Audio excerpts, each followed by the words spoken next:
old rivalry extending over 113 years was revived in the 1964 races for the America's Cup. Again, it was successfully defended.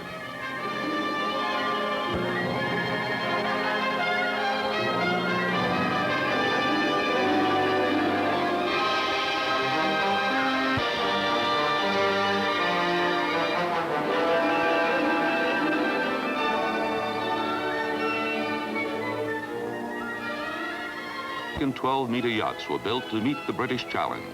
3 older boats also raced in the trials to pick a defender.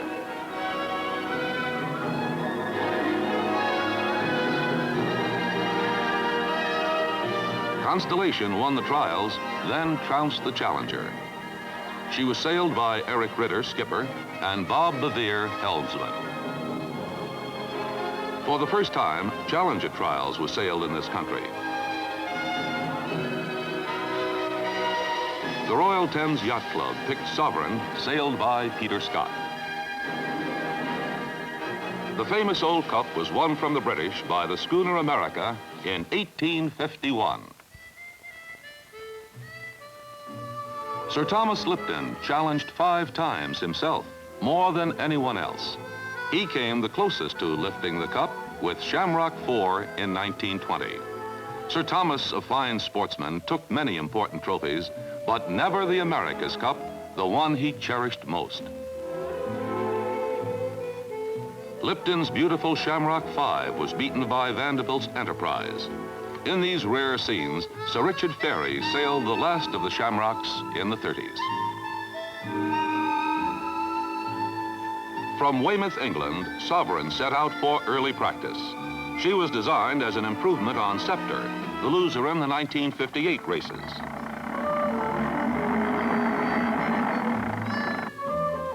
Sovereign's owner, Tony Boyden, had recruited an eager and able crew. Meanwhile, Kurrawa V was launched in Scotland.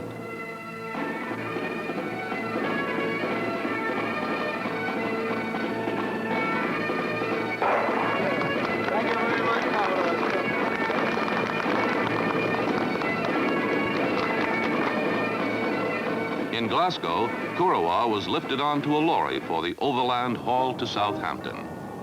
In the villages, this 70-foot sailboat was a stopper for the traffic and bystanders alike. The route zigzagged all over Scotland and England to avoid low bridges. It took 11 days in all.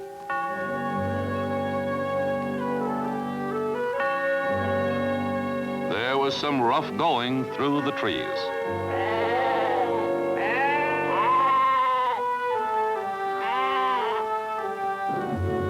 It was a close call here, with only inches to spare. Then, happily, back in the water again. In New York, Olin Stevens drew up several new hull designs.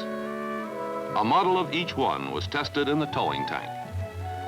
Thorough design testing, Fortune, was a big factor in her superiority.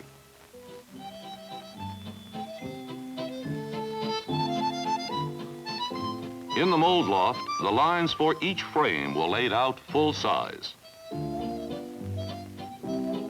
Frames were laminated and set up on the keel. Connie's hull was built to withstand tremendous stresses in rough seas. It was all handwork. There's no assembly line or giant presses to stamp out a 12-meter yacht.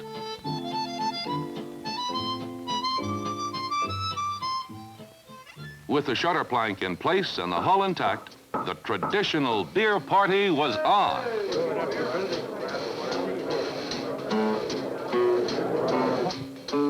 Then back to work. The paint went on in a hurry to make the launching date.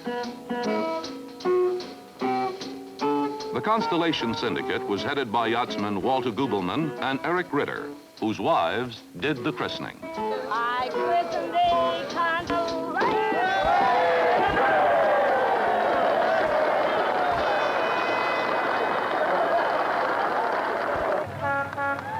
Designer Stevens reported to Gubelmann and Ritter that she was floating just about right.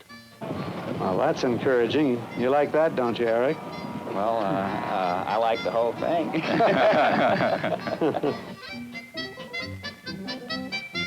The Yankee sails seem to be better than the British. A good mainsail or Genoa jib will hold its shape even after weeks of heavy weather. The nylon spinnakers are carried sailing downwind. Constellation stretched her wings in tune-up races against Nereus. Eric Ritter was at the helm.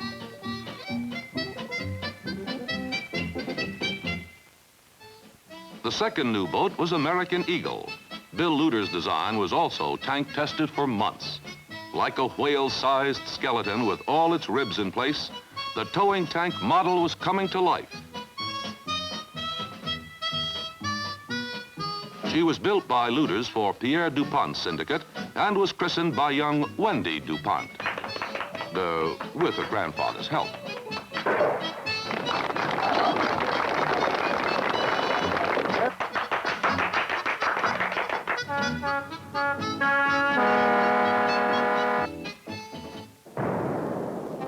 In the first series of trial races, Constellation and American Eagle competed with Nefertiti, the runner-up in the '62 trials, and Columbia, the 1958 Cup defender.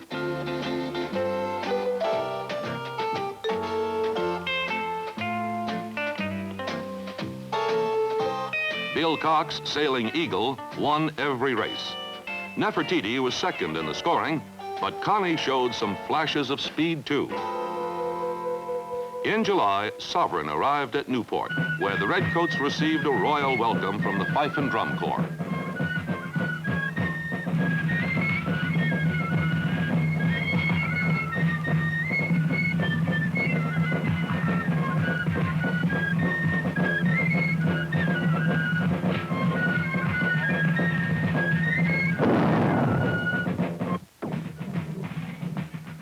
It was on the New York Yacht Club cruise. Constellation's mast went over the side in a hard blow. Rod Stevens got the sail off without damage. They took the mast from the trial boat Nereus. 2 days later, it was rigged and ready under Rod's direction. A remarkable job. Connie was raring to go in the next race of the cruise.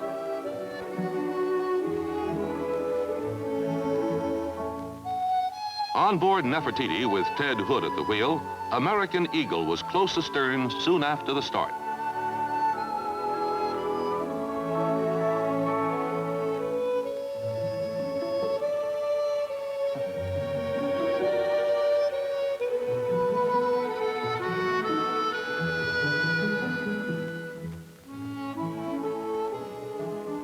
Before long, Eagle pulled ahead. Next came Constellation, doing better, but not yet in winning form.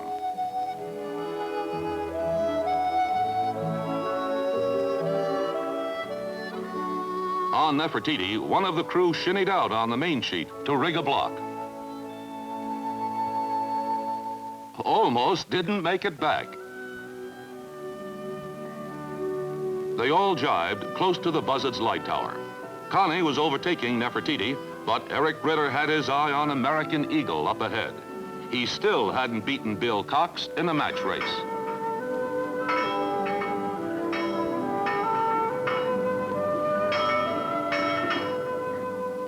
At this point, Ritter turned over the helm to Bob Bavier for starting and sailing to windward. The move paid off.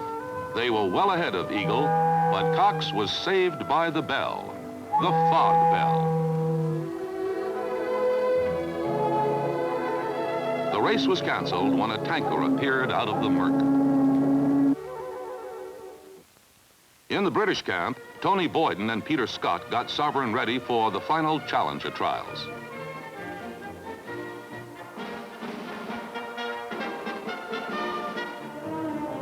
Their rival, Kurrawa, was sailed by Colonel Stug Perry. The British Race Committee ran their trials near the Cup course off Newport. There were some close races, but Sovereign was gaining the edge.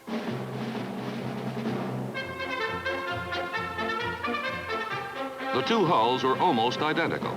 It was Scott's tactics and better sails that made the difference.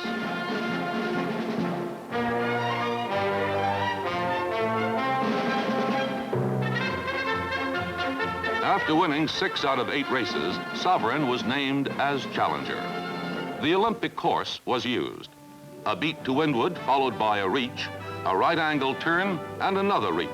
Then a second beat to windward, a run back to the start, and a final windward leg to the finish, a distance of 24 miles. Code flags gave the course to the first mark. These were the elimination races to pick the defender, and American Eagle took this one from Columbia.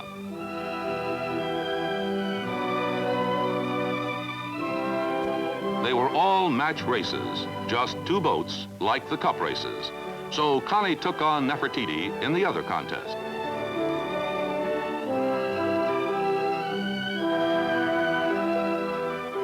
Committee Chairman Dalzell watched as they hit the line together.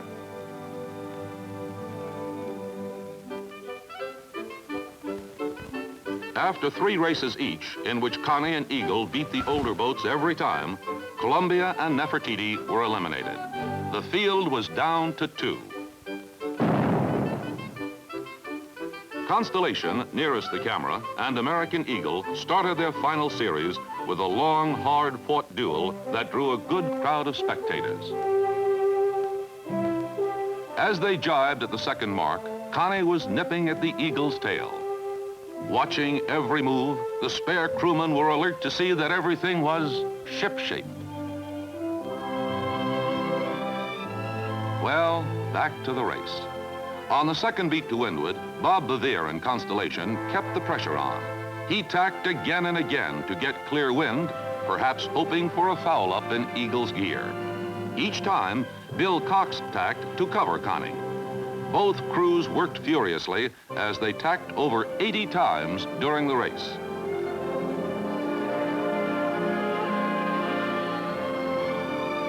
Finally, Constellation inched out ahead.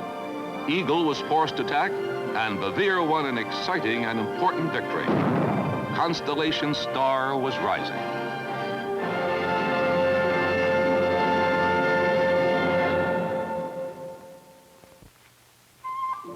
Again, the 2 rivals went at each other.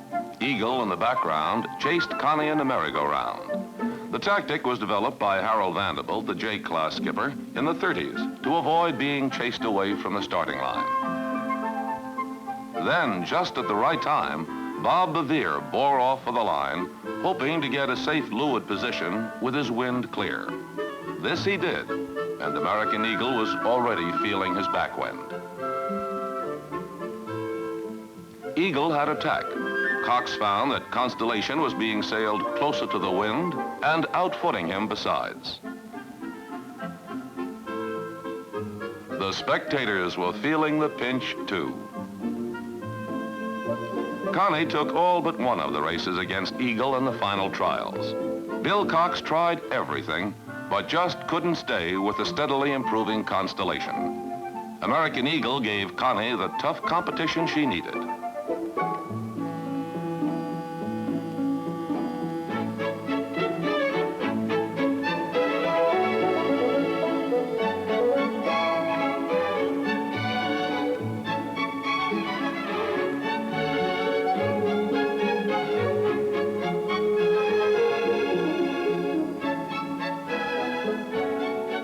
Time was running out for the Eagle.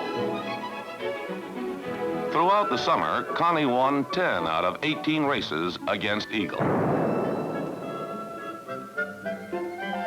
It was the later races that really counted. As expected, the Cup Selection Committee of the New York Yacht Club assembled for their final meeting. They called first on American Eagle and then Constellation. Commodore Morgan notified Eric Ritter that Constellation would defend the Cup.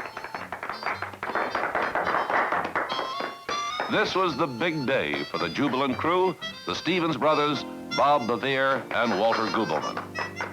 Then the Eagle crew came aboard with congratulations. Bill Cox in the center, shaking hands. As runner-up in the trials, American Eagle won the Lipton Memorial Trophy, presented by Commodore Stillman to Pete DuPont and Bill Cox. The Cup honors that game loser, Sir Thomas Lipton, whose name and fame are known around the world. Time out for pictures of the Connie crew and cheerful skippers Ritter and Bavier. So, back to work. Ted Hood checked the mainsail after recutting, then some tacking and winch drill. Buzz Mossbacker, skipper of Weatherly in '62, sailed Eagle against Constellation for starting practice.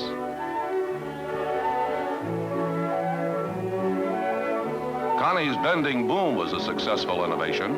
It automatically flattened the sail when sheeted down hard in heavy weather.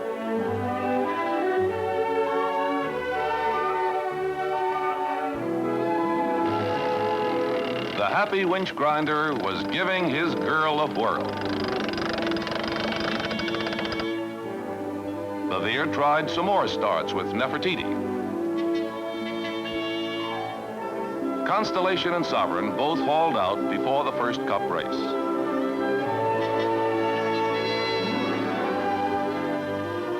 After the pre-race captain's meeting, Eric Ritter shook hands with Peter Scott, who looked rather apprehensive. Sailing out of Narragansett Bay, the schooner Sea Gypsy and brigantine Black Pearl joined the spectator fleet. The weekday start limited the crowd, but the Navy was there in force, including a British destroyer.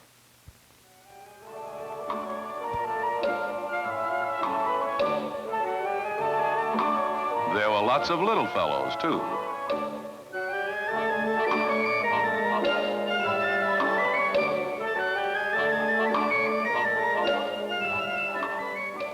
Sovereign and Connie were as ready as their crews could make them. Code flags gave the course to the first mark. For this race, it was west by south. The second and third legs of the Olympic course were east and north. For comfort, the best place to be was on the excursion steamers, provided, of course, you had binoculars. Sovereign and Constellation started their merry-go-round. 5 minutes to go. Scott was just as good as the Yankees at this, but at the last minute, Bavier headed up and had a perfect start to windward of the Challenger.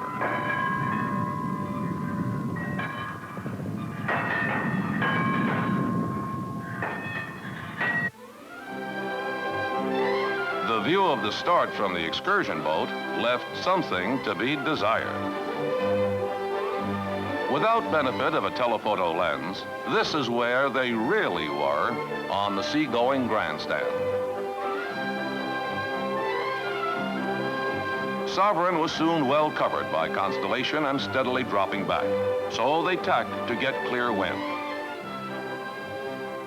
The moment of truth had come, and Peter Scott was finding out Sovereign's shortcomings.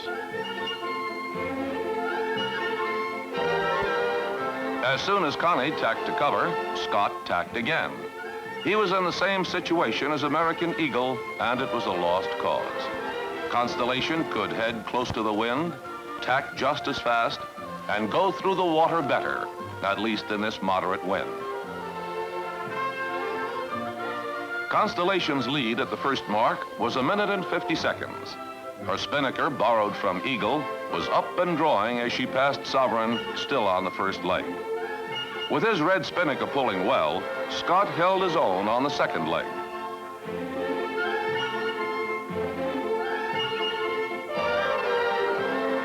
Connie changed to a Genoa jib at the second mark boat.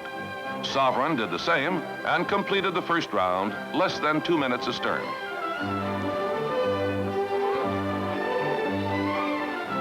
On the last 3 legs, Bavier really stretched it out. Coast Guard helicopters were used for the first time to patrol the course. They were most effective around the start and at the finish. Connie finished and received a thunderous ovation.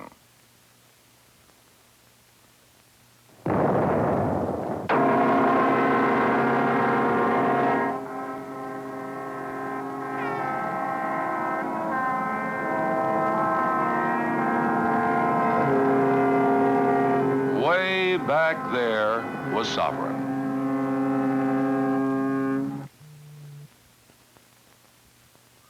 The course for the second race was south-southwest to the first mark. Under leaden skies with a good 20-knot wind, they jockeyed before the start.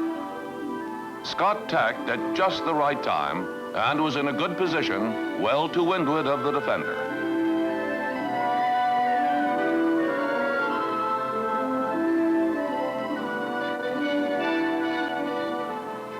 In the rough seas, Sovereign soon lost her starting advantage.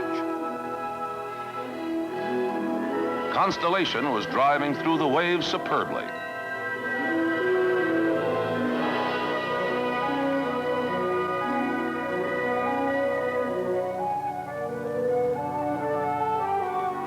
The British on Sovereign's tender watched as their boat went down to the worst defeat in 78 years. Constellation was moving well under Bob Bavier's able hands.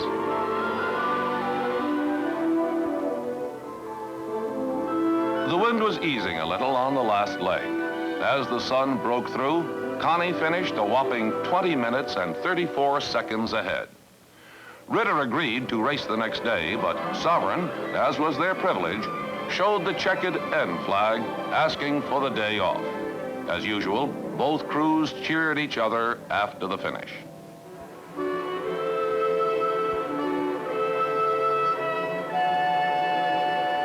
Next day, the Sovereign crew washed sails on the lawn. Peter Scott went out to do some thinking and try another mainsail.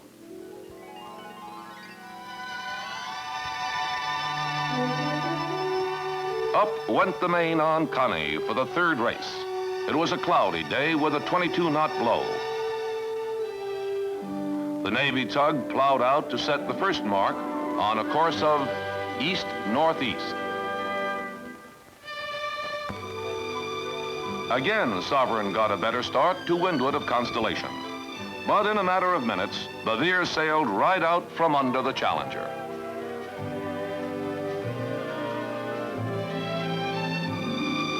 In the rolling sea and a gusty wind, Constellation had a lead of more than 4 minutes at the first turn. As they rounded the tug, the crew set the blue and white spinnaker.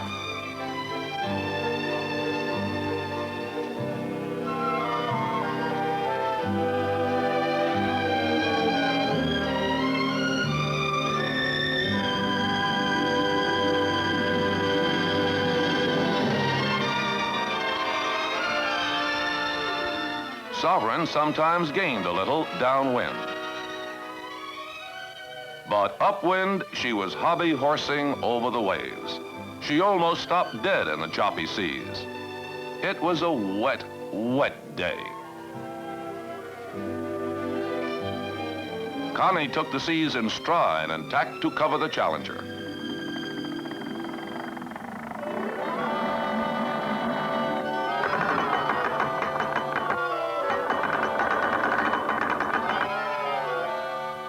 Ritter relieved Bavier on the last leg. Constellation drove on to finish the third race.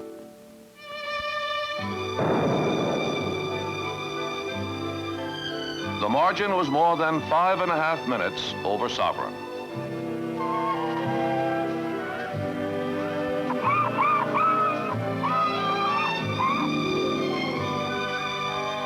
The next day being Sunday, both crews dried the wet sails from Saturday's race.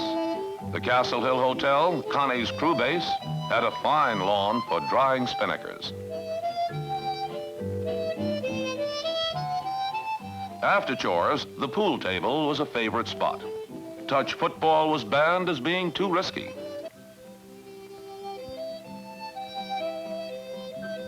That red spinnaker of Sovereign's was drawing pretty well right on the lawn. On Monday, Connie was ready to go, hoping to make it 4 straight. The course was east-northeast. It was a bright sunny day with a moderate wind, but the spectator fleet had dwindled. The British must have been too eager. Sovereign was over the line at the gun. At the recall signal, Scott turned back to restart. So the two skippers shared starting honors in the 4 races. Connie was slicing through the waves nicely and throwing spray to the side. In contrast, Sovereign, as shown in another air shot, seemed to push a lot of it out forward. Constellation again had a wide lead at the first mark. Sovereign rounded the tug, as seen in this unusual air shot, and set a light blue spinnaker for the second leg.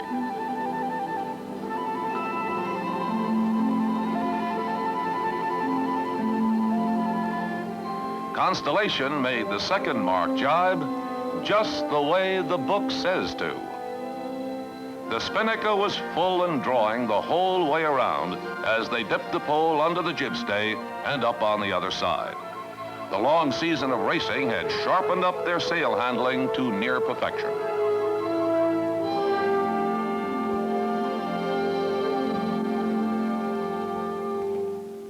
Peter Scott was sailing Sovereign well. He deserved a better boat, but was sporting enough not to say so. The fleet had shrunk to little more than the patrol boats, and the yachting writers too were disappointed in the uneven contest. Constellation gained even more on the last beats to windward. Bavier was handling her masterfully. They tacked for the finish line. This was a remarkable racing yacht. The towing tank had no waves, but Connie could handle them here in all sizes. It could only be the designer's know-how and superior seamanship. The fleet rushed to the finish line to cheer the winner in the 19th defense of the America's Cup.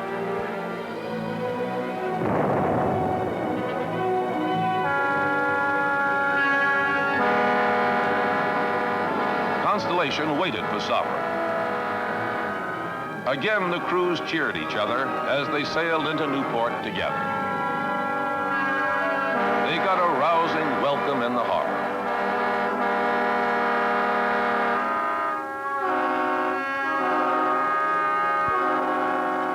Bavier and company with a toast of Newport.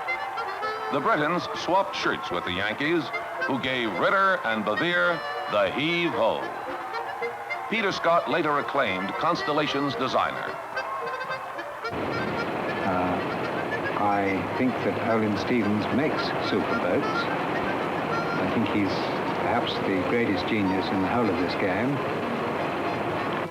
So the America's Cup now carries the proud name of Constellation.